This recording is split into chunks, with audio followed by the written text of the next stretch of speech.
Okay तो भाई finally आज का स्मैकडाउन का शो जो है पूरी तरह से ख़त्म हो चुका है। और आज के स्मैकडाउन के शो के ऊपर ये प्रूफ भी हो गया है कि जॉन सीना अब रेसल नहीं कर सकते। और उसके साथ ही साथ आज के स्मैकडाउन के शो के ऊपर कई सारे कमाल की चीज़ें देखने को मिले। चलिए जानते हैं उन सब चीज़ों के बारे में। तो भाई आज के स्मैकडाउन के शो का स्टार्टिंग करते हैं हमारे सेथ फ्रीगन रोलिंस। भाई सेथ रोलिंस आते ही भाई पहले सीएम पंक के बारे में बात करना चालू कर देते हैं और उसके बाद जाके वो रोमन रेस के बारे में भी बात करते हैं। भाई सेथ रोलिन ये बोलते हैं कि सीएम पंक वो बंदा है जो 10 साल तक डब्ल्यूडब्ल्यूई कंपनी से दूर रहा और तुम लोगों को लगता है कि तुम लोग उसका गाना गाते रहे 10 सालों तक, इसके लिए वो कंपनी में वापस आए। लेकिन ये बिल्कुल भी सच नहीं है, वो आया है तो पैसों के लिए। और बाकी सारे कंपनी ने, रेसलिंग कंपनी ने सीएम पंक को बैन कर दिया है, इसलिए उसके पास और कोई चांस नहीं था मतलब किसी और कंपनी में जाने के लिए। इसीलिए वो एडब्ल्यू कंपनी को छोड़ के डब्ल्यूडब्ल्यूई कंपनी के अंदर आया। और उसके बाद उन्होंने रोमन रेंस के बारे में ये बोला है कि रोमन रेंस और मैं शील्ड में बार मतलब मिलकर आए थे, लेकिन मुझे कुछ भी मतलब नहीं मिला, फेम वगैरह कुछ भी नहीं, सब कुछ रोमन रेंस ने छीन लिया। लोग मुझे पहचानते भी नहीं थे, लेकिन उसके बाद जाके मैंने शील्ड को तोड़ दिया और आज देखो मैं कहाँ पे हूँ। भाई उसके बाद बैटल रॉयल देखने को मिलता है। भाई ये 20 मैन और 25 वाला मतलब बैटल रॉयल था।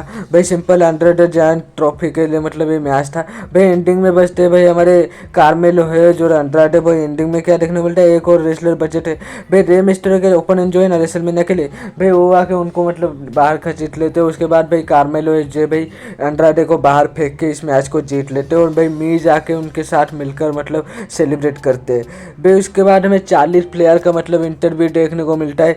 भाई 40 प्लेयर का इंटरव्यू जो था भाई उतना ज़्यादा खास नहीं था, वो सिंपल बोल रही थी। भाई टेक्निक को मैंने हल्के में दिया, लेकिन ऑडियंस है उसको बहुत ही ज़्यादा मतलब जो सपोर्ट करने लगी है, इसलिए मैं टेक्निक को सीरियस लेने वाली और रेसलमेनिया के अंदर मैं उसे हरा के 15 टाइम वर्ल्ड चैंपियन बनने वाली। भाई उसके बाद मामी देखने को मिलते रिंग के अंदर। मामी आते ही भाई मतलब अपना प्रोमो स्टार्ट कर देते। वो बोलते कि मेरे चैंपियनशिप आज योशिकाई के पास है और उसको लेने के लिए हम 3 रेसलर फाइट करने वाले, लेकिन जो भी हो जाए मैच को मैं ही जीतने वाली हूँ और मेरे चैंपियनशिप को मैं वापस लाने वाली हूँ अपने पास। भाई उसके बाद योशिकाई भी हमें देखने को मिलती है। योशिकाई के साथ ही साथ बियांका बेलर भी देखने को मिलते हैं। और भाई तभी आउट ऑफ नोवेयर भाई कहीं से नेओमी आती है और भाई नेओमी आकर मतलब यहाँ पे बियांका बेलर को पूछते हैं कि तुम मुझसे बात करना क्यों बंद किया। मैंने जेड कारगिल के ऊपर अटैक इसलिए किया ताकि हमारी दोस्ती बने रहे। भाई तभी जेड कारगिल भी हमें रिंग की ओर आते हुए देखते हैं और रेड कारगिल मतलब अपना प्रोमो सेगमेंट स्टार्ट करते हैं, लेकिन बियांका बेलर के साथ उनका फाइट हो जाने वाला था। मामी तभी बीच में आ जाते और इसी का फायदा उठा के नेओमी पीछे से धक्का दे देते जेड कारगिल को और बियांका बेलर, मामी और जेड कारगिल तीनों गिर जाती है। उसके बाद भाई नेओमी और भाई जेड कारगिल का मैच देखने को मिलता है और दूसरे और बियांका बेलर और भाई रिया रिप्ली का। भाई हमारी योशिका यहाँ पे खड़ी रही थी रिंग के अंदर। एंडिंग में वो क्या करते हुए वो सब लोगों के ऊपर मूनसॉल्ट लगा देती भाई रिंग के ऊपर से, सारे लोग नीचे फाइट कर रहे थे। भाई एंडिंग में अपर एंड यहाँ पे हमारी योशिकाई को मिला क्योंकि एंडिंग में रिंग के अंदर वही खड़ी रही। फिर उसके बाद चैट गेबल और उनके टीम के मेंबर देखने को मिलते हैं। भाई जे मिस्टर के एक टीम के मेंबर के साथ वो बोलते हैं कि तुम जो है ना रे मिस्टर के ओपोनेंट को भगवान मानना शुरू कर दो, तब जाके तुम्हें कोई परेशान नहीं करेगा। तो भाई तभी यहाँ पे हमारे जो इनका नाम भाई लीजा ड्रागोनोव बनाया भाई क्या है इसका नाम, ये आ जाते और रे मिस्टर आ जाते। रे मिस्टर बोलते कि बकवास करना बंद कर, मैं जा रहा हूँ निकोल्टिस के पास हम लोगों के बीच में 6 man tag team match book करने के लिए। फिर उसके बाद टैग टीम मैच देखने को मिलता है भाई हमारे मोटर सिटी मशीन और भाई हमारे जो स्ट्रीट प्रॉफिट्स है इन दोनों के बीच में। भाई एंडिंग में क्या होता है, DIY आके मतलब इन लोगों के ऊपर अटैक कर देते और चैंपियनशिप को लेकर भाग जाते भाई बैक स्टेज। मतलब क्या कुछ चल रहा है कुछ भी पता नहीं चलता। फिर उसके बाद निकोल्टिस आते, निकोल्टिस इन दोनों को चैंपियनशिप लौटाने के लिए बोलती है और उसके बाद वो बोलते हैं कि अगले स्मैकडाउन के ऊपर लैडर मैच होने वाला है भाई तुम लोगों के बीच में, तुम तीनों टीम के बीच में टैग टीम चैंपियनशिप के लिए। मेरे हिसाब से वहाँ पे टाइटल चेंज भी देखने को मिल सकता है। फिर उसके बाद चेल्सी ग्रीन का सेगमेंट देखने को मिलता है। भाई सिंपल चेल्सी ग्रीन यहाँ पे निकोल्टिस को एक मैच की मांग कर रहे और भाई निकोल्टिस को क्या वो सिंपल तरीके से इनका मैच बुक कर देते। फिर उसके बाद रैंडी ऑर्टन का सेगमेंट देखने को मिलता है। रैंडी ऑर्टन बोलते हैं कि पहले रेसलमेनिया के अंदर मेरे डैड ने जो है भाई मैच रेसल किया था और उसके बाद आज तक मैं हर एक रेसलमेनिया के अंदर मैच रेसल करते आ रहा हूँ। तो फिर तुम लोगों ने कैसे तय कर लिया कि मैं इस रेसलमेनिया के अंदर मैच नहीं रेसल करने वाला हूँ? तो फिर इस संडे के अंदर रेसलमेनिया के अंदर मैं आने वाला हूँ और मैं एक ओपन चैलेंज रख रहा हूँ। जिस किसी को भी मुझे चैलेंज करना है और रेसलमेनिया के में आके मुझसे चैलेंज कर सकता है और रेसलमेनिया के अंदर मेरे साथ मैच रेसल कर सकता है। भाई सिंपल तरीके से जानते थे, उनका कुछ भी मैच बुक नहीं हुआ था रेसलमेनिया के लिए, इसलिए उन्होंने ओपन चैलेंज रख दिया। भाई कोई भी बंदा आके उनको चैलेंज कर सकता है। मेरे हिसाब से कोई न्यू या ओल्ड बंदा, मतलब ऐसा बंदा जो डब्ल्यूएल कंपनी के अंदर पहले से था लेकिन अभी नहीं है और उसका रिटर्न होने वाला है, भाई वैसा कोई बंदा ही आके रैंडी ऑर्टन को चैलेंज कर सकता है। भाई उसके बाद डेमन पिच का सेगमेंट दिखाया जाता है, घटिया वाला कुछ भी नहीं था इस सेगमेंट में।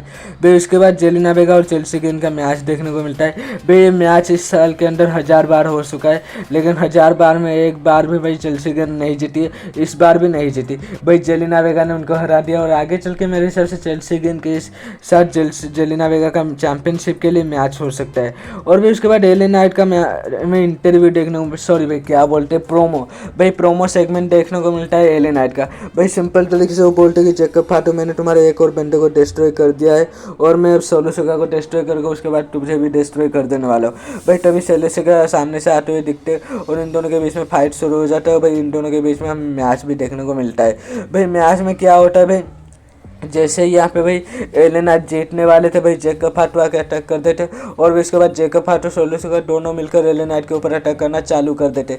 तभी एले नाइट को हेल्प करने के लिए ब्रॉन स्ट्रोमैन आ जाते और भाई ब्रॉन स्ट्रोमैन आते इन चारों के बीच में टैग टीम मैच जो है भाई सेटल हो जाता है। भाई इनके मैच में ज़्यादा कुछ देखने को नहीं मिलता है। भाई सिंपल तरीके से डब्ल्यूडब्ल्यूई वाले भाई अभी सोलो सिका के साथ वही कर रही है जो पहले भाई ब्लड लाइन के अंदर जे उसो, जिमी उसो, सैमी जैन और रोमन रेंस के साथ कर चुके थे। भाई बलि का बकरा बनाना, भाई अभी डब्ल्यूडब्ल्यूई वाले बलि का बकरा हमारे सोलो सिका को बना रहे थे। भाई मैच के एंडिंग में भाई क्या देखने को मिलता है, भाई सोलो सिका पिन हो जाते। भाई एले नाइट सोलो सिका को पिन करके मैच के अंदर विक्ट्री ले लेते हैं। मतलब ये 2 पॉइंट ऑफ ब्लड लाइन का मतलब ये भाई ये ट्राइबल चीफ है। भाई इस बंदे का मतलब इस प्रकार हाल मतलब मुझसे देखा नहीं जा रहा। भाई इसके बाद हमारे टेफनी का सेगमेंट दिखाया जाता है। भाई टेफनी के सेगमेंट में क्या कुछ बोला टेफनी ने, मुझे कुछ भी नहीं सुना। भाई टेफनी आज बहुत ही मतलब अच्छी दिख रही थी और भी इसके बाद मुझे और कुछ समझ में नहीं आ रहा है भाई, क्योंकि इनका सेगमेंट मैंने सुना ही नहीं, मैंने सिर्फ देखा है। तो भाई इसके बारे में मैं कुछ नहीं बता सकता आपको, सिंपली 40 प्लेयर के बारे में ही बात कर रही होगी कि मैं उनको हरा देने वाला हूँ। भाई यही सब कुछ चलने वाला है, लेकिन जो भी बोलो टेफनी आज देखने लायक थी। भाई उसके बाद हमारे जाट करगल और सॉरी जाट गेबल के टीम और रेमिस्टर की टीम के बीच में मैच देखने को मिलता है। भाई इस मैच में ज़्यादा कुछ नहीं था, घटिया सा बकवास सा मैच था। भाई जाट गेबल की टीम मैच के अंदर जीत चुकी है।